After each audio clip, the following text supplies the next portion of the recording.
Hello tennis nerds, you know this guy, Robin. Hello everyone. He's a good friend of mine in Mallorca. We've been hanging out at the tournament. He's competing ITFs. He has recently made a switch to Vulcan rackets instead of his head speed. And what do you play with? Volco V8, 315 grams. Quick spec check. This is an interesting frame. I haven't tried it before I met Robin here. 315 strong swing weight, that's pretty low. Might need some beefing up for players of Robin's caliber. The racket felt a lot more flexible than the stiffness rating suggests, and it came through the air quite nicely with the 22-24mm beam. So I think this is an interesting frame, 16-18, quite a rare spec on the market, and I can understand why he likes it, especially considering his tennis elbow history. I especially like the racket because I always had elbow issues, and this is like super, takes away the vibration for the elbow. So I'm really enjoying playing this racket. I have great feel, great touch, and really enjoying the racket. And I'm not someone that's like super occupied with the equipment, but this racket is really going well for me. Yeah. No, it would be interesting to see. I will also hit with it a bit because I haven't tried it. I know Vulcan makes some nice rackets. I have Nick from Vulcan on my podcast if you're curious about Vulcan products. But yeah, we're gonna hit some balls and talk a bit about with Robin about his future plans and his play on the tour. Almost. Let's go. Let's go.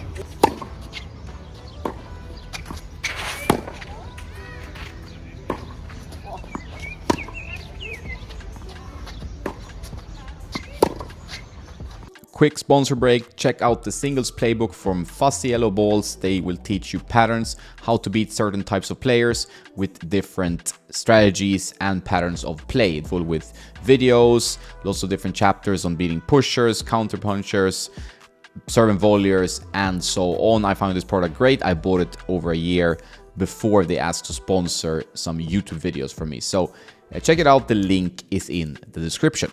I talked a bit with Robin's coach Max, a really nice guy. We met at the Mallorca Championships, the grass court event. I met them there before, and I hung out with these two guys for a day there, which was very nice, just watching tennis with fellow tennis nerds.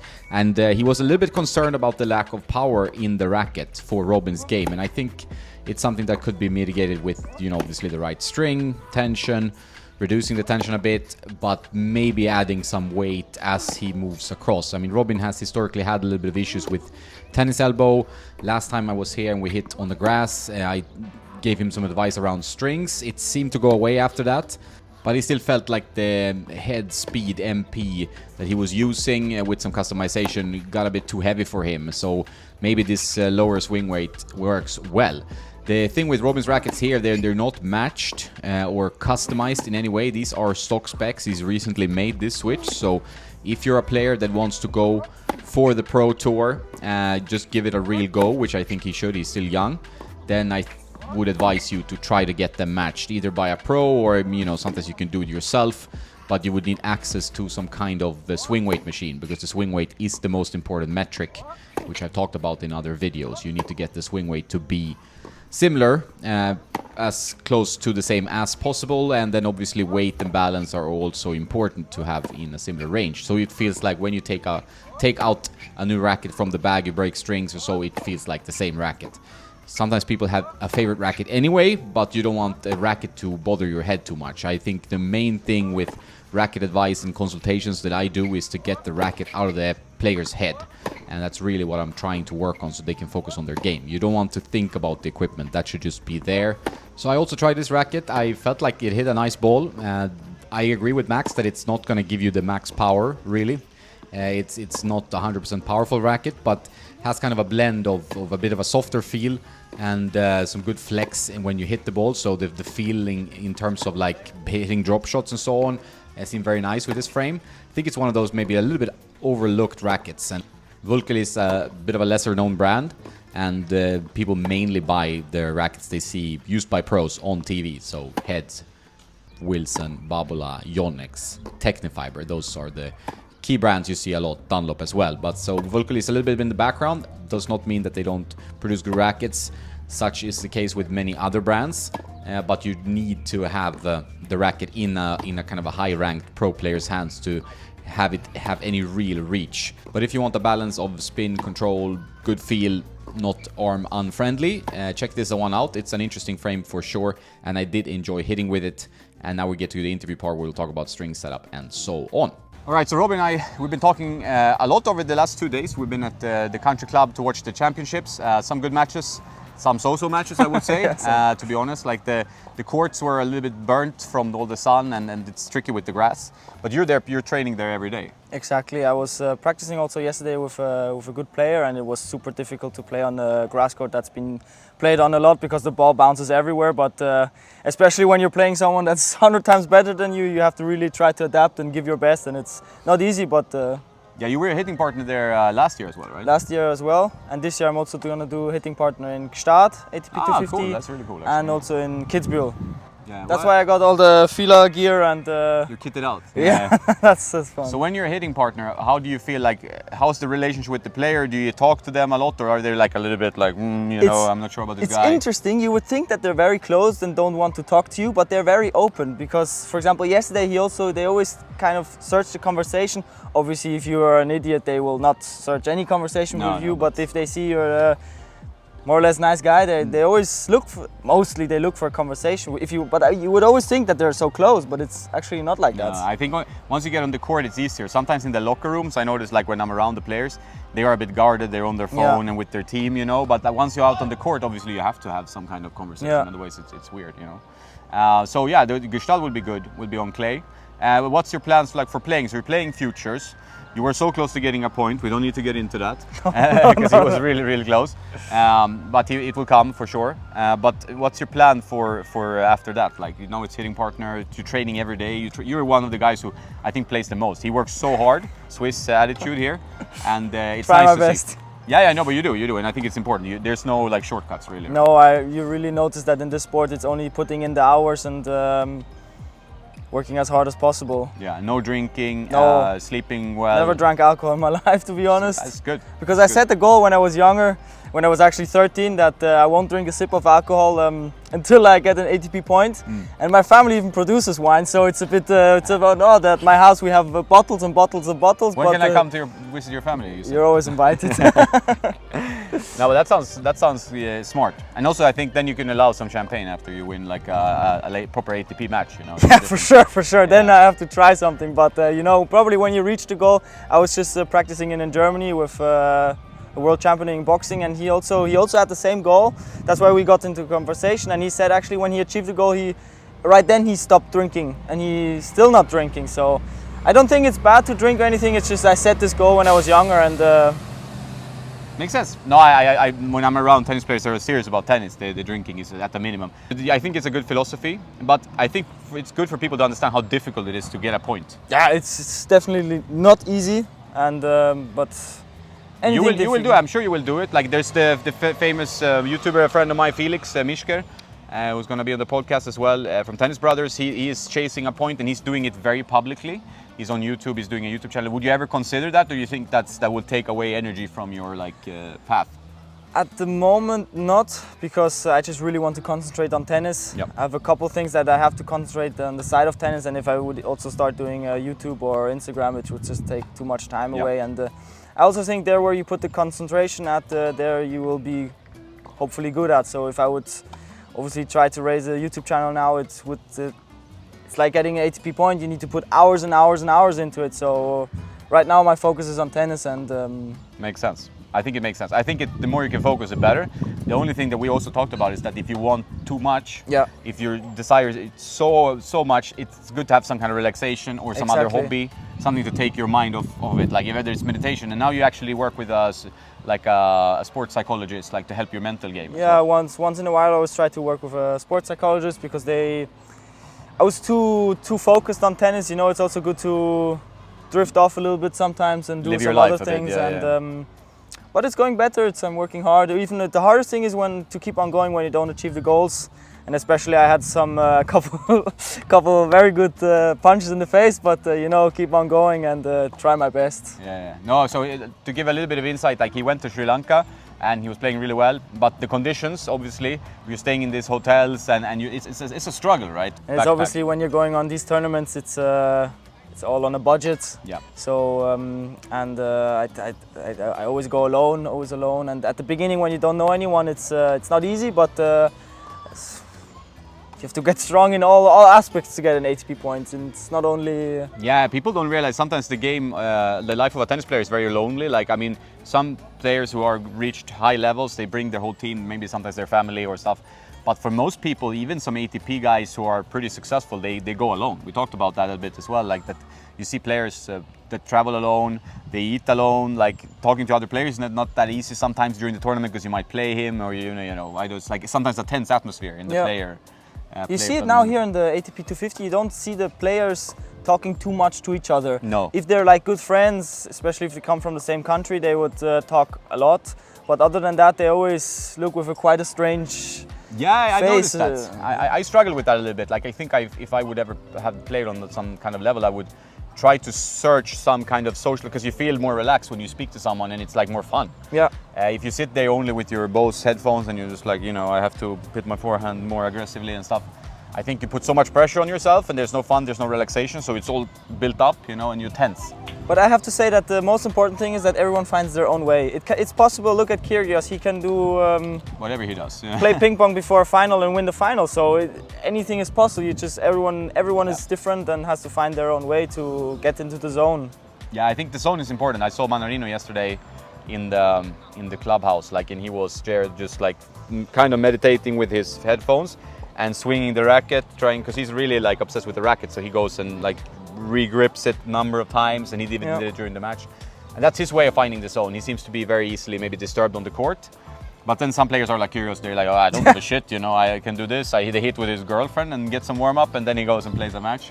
So it's all, like you say, you have to go, you find your own path. Loosening up always helps. Loosening up is good. Not being too tense and too over concentrated on wanting to achieve that one thing, because your life will, the sun will rise if you win the ATP point or not. Yeah, and the famous football coach told that to a team that lost dramatically, and I'm still on a very low level. If I lose, it doesn't matter. If I win an ATP point in the world, it doesn't matter. It matters for you, and it matters for me that the sun will rise tomorrow. I'll still have my family, the most important people, and my friends. And it's true, but it's also important in life, I think, to have some goal and some aspiration. Yeah, especially. It makes your life much richer. And to help you kind of on that journey, you have a coach that I've spent a lot of time with as well, Max. You seem to be super close as friends. Yes, you know, how many years have you been working? We've been working 4 years, and we always went to travel to tournaments already 2 years before that, so you could say maybe 6 years. Before that I was in the Rafa Nadal Academy, also a fantastic place. I still sometimes go there to say hi to the coaches and practice. Yeah, they were here, quite a few of them, right? They were here, and they're always super open. It's an amazing place to go to. If you have the chance, I would always go there, try to do the weekly camp. So how do you plan your tournaments? Do you like have a plan for the whole year, or do you take it a little bit as it comes? You know. So right now, because I was playing okay at Future and then not so good anymore, I started playing a lot of national tournaments. Yeah. I played in Barcelona. I played 5 tournaments. 3 of them I won. 2 of them I had to retire because of a back issue. But and they're quite intense. So you play a lot of matches, right? Yeah, you play a lot of matches. And it's great to get the confidence to play a lot of matches. Also now I'm playing prize money tournaments. I'm playing almost no futures at the moment, just to get in a lot of rhythm, a lot of matches, and then once you're confident again, to attack again. Once you feel like your confidence is dwindling a bit, and you see that with players on the tour, I mean, even like Murray, for example, he drops quite a lot on the ranking and level.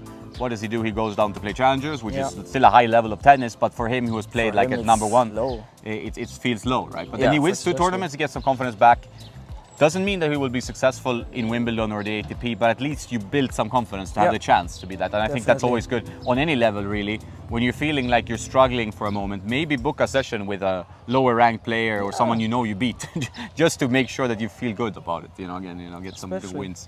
And it's also funny, I practice a lot with better players, obviously through sparring and through also here on the island. I have some good players I can play with, and I have to say it's always good to also play with players that are worse than you, that you have to beat. And it also, for example, before I was practicing with a player that was hitting very hard, and tennis feels completely different, and you just need to adapt all the time to the circumstances. And one thing that Rafa always says so easy, and Tony Nadal, is to not put excuses. I mean, Tony Nadal's best phrase was an excuse never made us win a match. And if it's so true, because if you're on the tennis court, luckily this comes from a little bit from nature for me. I mostly never give an excuse to rackets, courts, because there's one simple thing: I'm on the court, I can't change it. No, I exactly. can't change it. And there was also a coach in Rafa Nadal Academy. I remember I had a bad grip and I was like crying around like a little baby. Oh, my grip. And he's like, Robin, do you have a grip in your bag? I'm like, no. Okay, so why are you crying? You can't change it anyway. So I think that's good. Only worry about stuff you can change. I mean, I think this is true also for news, like people who watch too much news and they are worried about what's happening in the world and so on. You can't change it, I mean, unless maybe you're a political leader of some kind, but most people are not. Yeah. So it's better to just, I mean, I wouldn't say ignore it, but like put it out of your head, like work with what you have, like what you can change.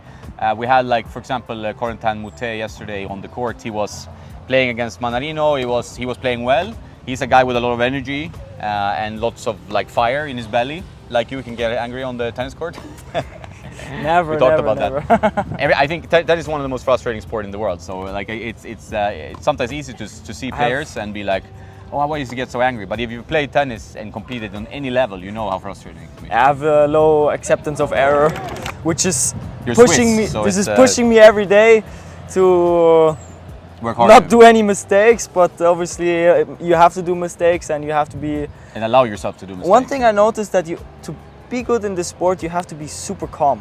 You have to be an animal, but you have to be super calm. Like if you rush things, it won't work. If you rush the process, it won't work. No, I think you need to find the balance of calm. Like my friend Filippo works a lot with the mental training, and he's like, find the calmness and intensity and balance that. Yeah. So because if you're not intense, if you're too calm, if you're like too relaxed, I mean, like Fabio Fognini, he walks like he's on the beach when he walks between points. Maybe just relax, because probably inside he's like a fire, like I want to win, I want to win. And then he looks like that to just calm himself down, probably. You know, I think that makes sense. But it's also good to sometimes let out your energy. If you have to scream, or I think this is not, important. It's not good to always hold it in. Suck it in and hold it in. You even saw Federer. Federer was so good. Like in the beginning of his career, he was like a monster. He was throwing rackets. He was breaking rackets. Then he found his calm, like through training, through working with good coaches, and then. But also, I don't know how he dealt with bad shots, because for me it was like he didn't show anything most of the time. Sometimes he broke one racket, I think, against Djokovic, 2009, like Miami or something. But I would really like to ask him one day because he says he changed his attitude when he was 16, 17. I would really like to ask him what he did. Like, because you cannot, if you get frustrated, it comes from inside. You cannot. It's impossible to stand up one morning and say, I'm not going to get frustrated anymore. No, it's deep within you, and there's something you have to work on that's like quite far down, right? So I think that's the thing. Especially. There was some mention of that in the book. I interviewed this guy, Christopher Clary, who wrote this book about Federer, and they had a chapter when he started working with a mental trainer, and I think he was quite early with that, and I think that is really good. Iga Swiatek, she's doing that with great success. You see players that put more effort into the mental game, like Maxime Cressy. He was maybe not seen as the most talented player, but they still managed to reach really high up in the rankings, and he does like journaling during the match and stuff, like, or has some notes or whatever. So I think there are different methods you can find that works for you, but I think the mental game is the most important. Yeah, and I have to say that keep on going is for most players the hardest thing. For example, when they don't achieve the results they want, they give up. They all give up. Like I have nearly all my friends already gave up with tennis. Yeah. And because it's such a brutal sport, right? Yeah. It's a brutal sport, but it's also it's easy to stop and start doing something else, because mostly you have your college degree or something else, so you always find fairly quickly a job. So the temptations are always high to leave the sport. Also because you face a lot of criticism. Also, I'm sure that someone's going to criticize this video on YouTube or on Instagram. This is normal now. It's normal. Whenever you do something where you're a little bit in the spotlight, you're always going to get criticized, and you just have to. Also, the Instagram messages you receive from the guys betting, I mean, you have to report it, but it's crazy. Like it's like for anyone and that can be from futures or prize money tournaments up to the top ATP. Like they send a lot of hate. Like, and it's a sad aspect of the social media for players, that they have to deal with all this crap from players who lost 500 euro on a bet or more, Yeah, but it doesn't interest. The good thing is these things they don't bother me. You can tell me whatever you want. Block. And now I'm gonna get a lot of hate on my Instagram. No. Tennis nerd is all about love. It's all about love for tennis and a very good community. The process. Yeah. How's your body feeling? You look in good shape. You're hitting the ball well. You have changed rackets. We talked about that. The VCell 8 from Bucher, which is a nice feeling racket. It's softer than his previous frame, which was also fine. But for you probably played a little bit too heavy. You got it from your coach. and now maybe you can loosen a bit because it's not as heavy of a racket, right? The interesting thing was that I was playing with a head speed, and I was using strings 135. I was trying them all, and I was breaking the strings in 25 minutes. And I'm not Rafa that breaks the strings in such a short time. But everyone was like perplexed. What is happening with this kid? He's breaking so many strings, and I was paying so much money for strings, and I was like, I have to change something. And then I have a good friend, Peter Heller, who's also playing with Velkel, and he's like, hey, try my racket. Actually in a tournament in the future in Antalya, and I tried it, and I was like, immediately I was like, wow, this racket feels good for me. It has a nice soft feel. I hit with it a bit as well when we hit, and it has a comfortable feeling, which I think also if you have had you've had the elbow issues, I think it's nice to be it's safe in your head that it's not gonna be happening again, right? Or not from the frame at least. Like it's overplay, yes, but. And it's Volkel Cyclone 125, right? Or 125 and 130. 130, 125. Yeah. And I have to say that the Velkel team is super helpful, and it's great. It's great that you find your stick, your brand. You can like I always talk with everyone who plays professionally on some level. Like the most important thing about the racket, and I think that's for all level actually, is like to get it out of your head. You don't want to think about that. That's not a thing. When you think about that, and believe me, I know, it ruins the whole experience of tennis. So if you overthink it, it's not good. So you need to get that out of your head. So because that's like we talk about sin excusas. Like there's part of that excuse thing, you know, like, oh, my shoes are, and that's what I want to get into with Corentin Moutet, which I like watching. He's an explosive player. Things started going against him a little bit.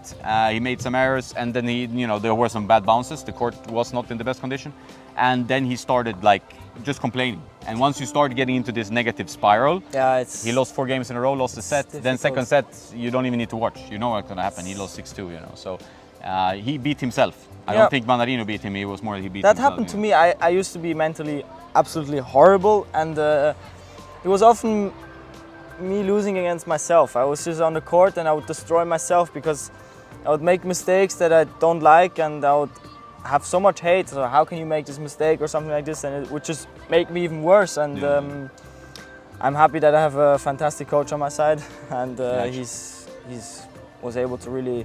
I'm not perfect in any way, but I'm doing it better day by day. No, it's also good to have it's like a friend and a second pair of eyes who can guide you a little bit. But then you have to do the work. Like there's not one who can just fix it like by pushing a button. You have to actually put in the effort, right? Everyone always thinks that there's a button change somewhere to become better, but it's really, it's a building block. You have to put the hours in, good people around you, and face challenges and just try to overcome it and give your best. That's tennis. That's tennis. That's good words to end on. I thank you, Rob.